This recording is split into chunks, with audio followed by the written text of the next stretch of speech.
Here on the debrief, there's no fluff, there's no sounds, there's no intro. It's just Chris, you, and me. Debrief, Jake Brown, ADHD professional. Brief debrief. How about that? That's right. Keep it We brief. get down to the tough facts, and now we say what we really wanted to say post interview whenever we interview someone. Let's get down to the nitty gritty, Mike. So, Chris, what did you really want to say? What did you really think of Jacob Allen Brown the third? Tell you what, Mike, great to have him on. I thought that, when he and I talked about maybe the possibility of him coming on, he probably thought, well, what do you want me to talk about? And my thought to him there was, why don't you just be yourself? Because that's certainly enough. We have a good friendship, and I know that you're going to have a lot to say. Not just, I wasn't thinking ADHD right off the bat, but as we started talking a little bit more, I thought, yeah, Jake has a lot to say about that and other stuff. So I'm glad that he talked about not just that, but other things going on. And just thought it was just a really nice conversation. What about you? Yeah.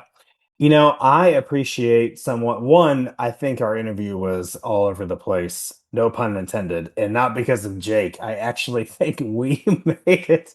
We I think we have a we condition, Mike. we have something. We need to manage and recognize something about our own conditions at some point. But I appreciate learning from someone who has learned how to embrace challenges. And like he said, he called it being designed that way.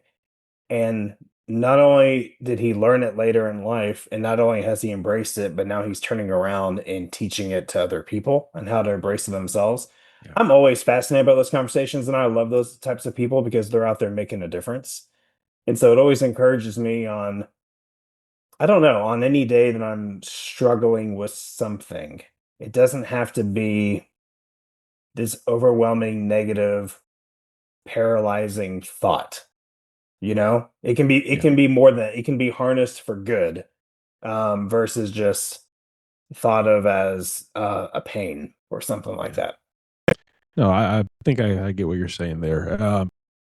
And then there's some things that I was reminded of too, just in our conversation that maybe I hadn't thought of in a long time, which is pretty remarkable that the man played semi-pro football in a foreign land, and part of that was to just help with the support for their team over there. Not their team, his football team, but the team that was over there doing the kind of work that they were doing. Yeah. And yeah, that's a pretty admirable thing that you're willing to risk bodily harm Oh yeah. for it to be able to help out the mission that you have on over there. So I mean, he risked it there and he risked it during the hallway assassin. I mean, every day. Sounds like you guys really worked in a pretty toxic and scary environment. yeah, I'm glad he said it so that I don't have to. But it was a way of coping in an environment where we did feel like we were a little bit. Let's just say it wasn't the best working environment for those of us involved. Do you think that is true for a lot of creative type of departments or agencies? Like you have this constant brainstorm going on, but then you have this vulnerability. So like, do you have this constant like, no, no, stupid, dumb, terrible, and you're like, why am I even here? Why am I even Yeah, helping in this? I think in that kind of it, well, for that kind of work, that you need to have some outlets there on where creativity can be expressed and in a way that's not too judged, at least not out in the open in front of all your peers. Yeah. So that I think might have lent to that. But yeah, That was then the origin of the hallway assassin. hallway assassin had to happen. It had Yes. to, I think, Yes. just to keep everybody from blowing their top. They needed to, Necessary. just kind of blow each other away whenever they saw them. So, What did you think about one thing that stood out to me too was his grandfather and yeah, his influence loved it. on him? Yeah, I was gonna ask you, what did you think about that? I loved it. I love the thought of a grandfather sitting down, showing care for their grandson in a way that really knows them, and then the way that it was said. I reckon it's a good day to draw. I just, I'd put that in a movie. Put Yeah. that. Yeah. That's almost scripted in a way because that's exactly how I could see a grandfather type in their wisdom reaching out to Yeah. their grandson and talking. Yeah. That encourages me on multiple levels. Like one, that Jake has had people like that in his life. And, we all need people like that in our lives. But there is that grandfather wisdom of, hey, it's just another day. And you know what? Today's a day to draw. And we'll see what tomorrow has, but today let's do that. And I can imagine for someone like Jake or many of us out there, that would almost bring about like like, okay, the world's not going to fall apart today. I can just draw and it's going to be okay.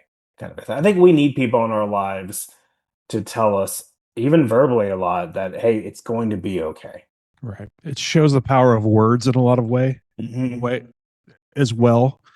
And then if that's coming from somebody who has some authority or some insight into your life, then and I think we have an episode we did about that, where we talked about words and things that should be said and maybe don't get said. But that's definitely something that I'm glad that was said to Jake, because you can see how that helped with the trajectory of his life Yeah. and for how he understands it and how he is able to view it. Yeah.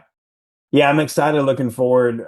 Just what else Jake's just gonna tap into. I mean, it looks like it's new ventures all the time, but he's doing a whole bunch, probably seeing what sticks with people, and then he's willing to pivot and go another direction if needed. And so it's Yeah. kind of exciting to think what how the Lord's gonna use him and how many people he's gonna impact, and hoping that also people found help or another voice or some guidance in Yeah. terms of ADHD and things like that as well.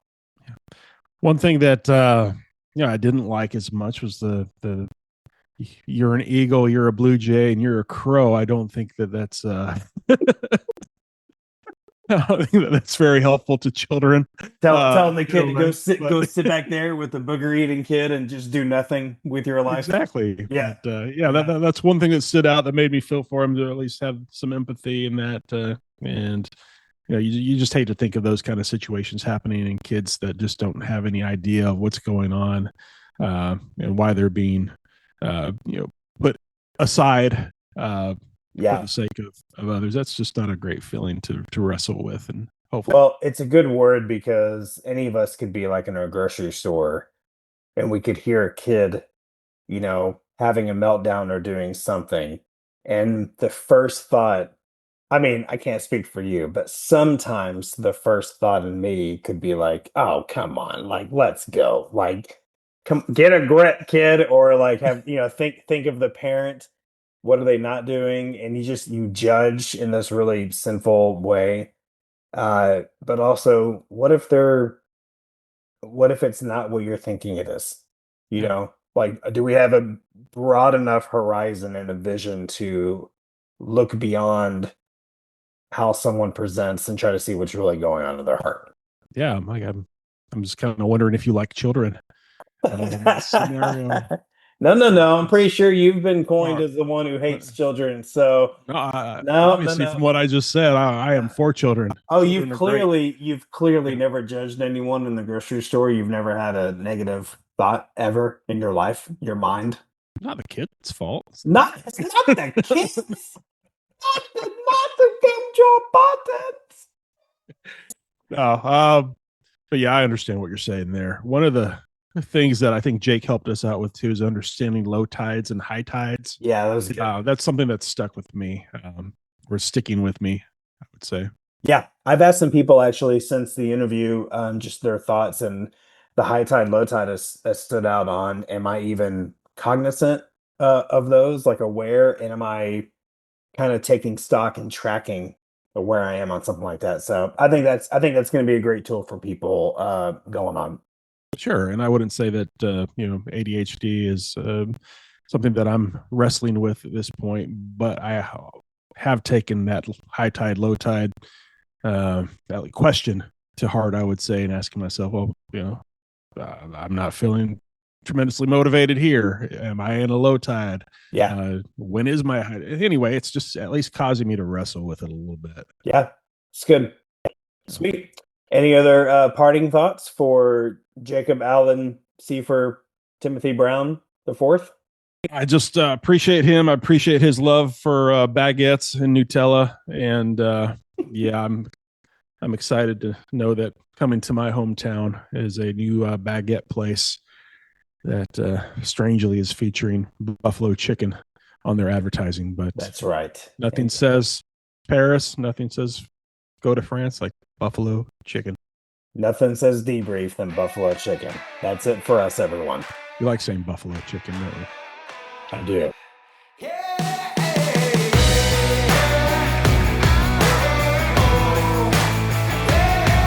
Thanks so much for joining us. Please consider rating and reviewing our podcast and hitting subscribe on whichever platform you prefer. Remember to keep moving forward because we're not quite there.